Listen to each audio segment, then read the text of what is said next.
Good afternoon, everyone. I am Achal Pathak here representing my Saypatri Secondary School. Honorable Chairperson, Chief Guest, Special Guest, equally respected member of Jury Board, charming teachers, as well as my dear competitive and non-competitive fellows. It's very inspiring and encouraging for me to be here today in this speech contest program conducted by Pabson. And it's an honor for me to speak on the topic of contribution of private educational institution in Nepal. Honorable Chairperson, may I start now? Thank you.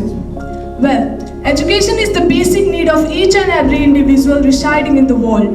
Education is a tool or system to make people civilized.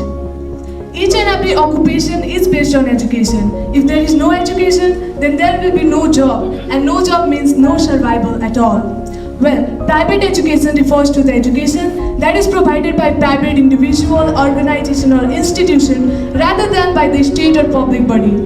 Private educational institutions in Nepal have not just focused in teaching and learning but also in infrastructure development. Private education encourages strong quality teaching, encourages higher education learning and inhibits the rampant of bullying. Historically, if you see, the basis of history are true fact that since the beginning of time, in majority of foreign countries, education was initiated by private institutions.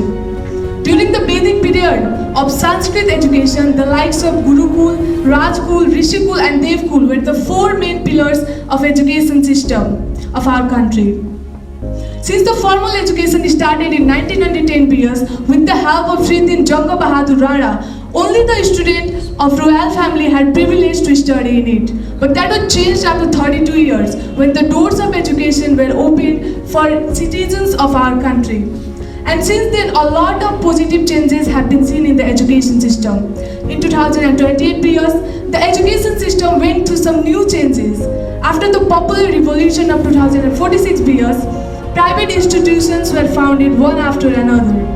Not only that, the then constitution of our country had made some rules and regulations regarding the development of private institutions, which gave a new light of hope to those peoples who wanted to bring new change in our society, in our country through education. For me, to articulate and explain the immense contribution of private educational institutions in our country where constitutional rights are preserved and promoted, especially for each and every private institution, in such short time period of 8 minutes, it's just like using a single drop of water from the ocean. Hence, I would like to share in short with all of you who are present here. Financially, if you see, the budget of around 12 Arab Nepali currency has been saved due to privatization of education. More than 5 Arab Nepali currency is saved because private institutions have invested to make school buildings. Private educational institutions have provided job opportunities to more than 300,000 citizens of our country.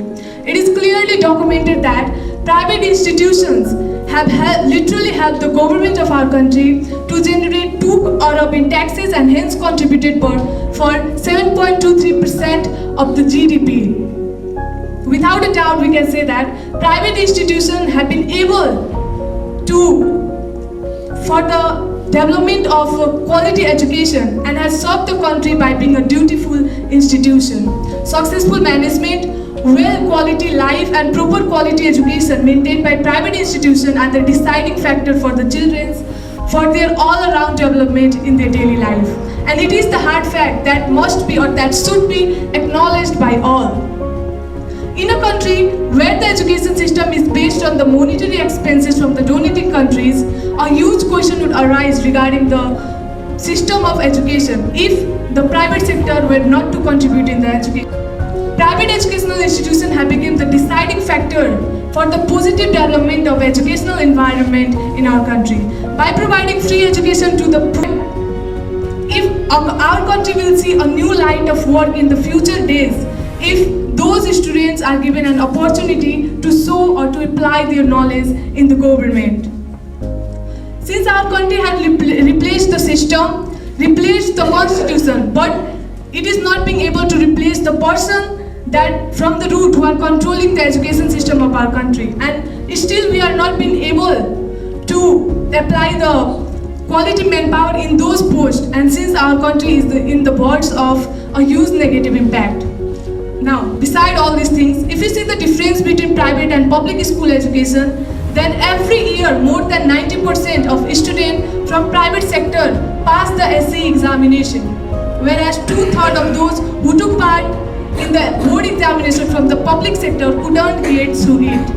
Due to lack of proper evaluation, SE result is only taken as the indicator to analyze the quality of education, and this has remained to be the pull factor for both parent and student to join the private sector. The data from the survey of Ministry of Education estimates that or explains that the private school student perform better than the public school student. The former chairperson of private and boarding school organization, Mr. Baburam Pokhrel, says that the investment in private sector will likely increase as there is the need of converging the way of teaching and learning methodology so as to match the global education trend of 21st century. We have to remember one thing, that the trend of our life is totally and completely based on the education what we get. Whatever we are learning today is going to be practical tomorrow. On the behalf of this, private education not only provide education related to the textbook, but also it provide extra knowledge to the student to make them extraordinary and to make them well qualified. Private educational institutions determine the right path to the student to find their final destination. If you can see, I am also from a private institution, and you can see the confidence inside me, and my fellows are also from the private institution. So to develop such type of confident student in the whole country, we have to focus and we have to give priority for the development of private institution in Nepal. Thus, there is a great role, a great contribution of private institution, not only in Nepal, but also in all over the world. Well, with this information, I just want to conclude my speech here. But before leaving this stage, I want to thank the organizing team for inviting us here. Thank you so much. Have a nice day.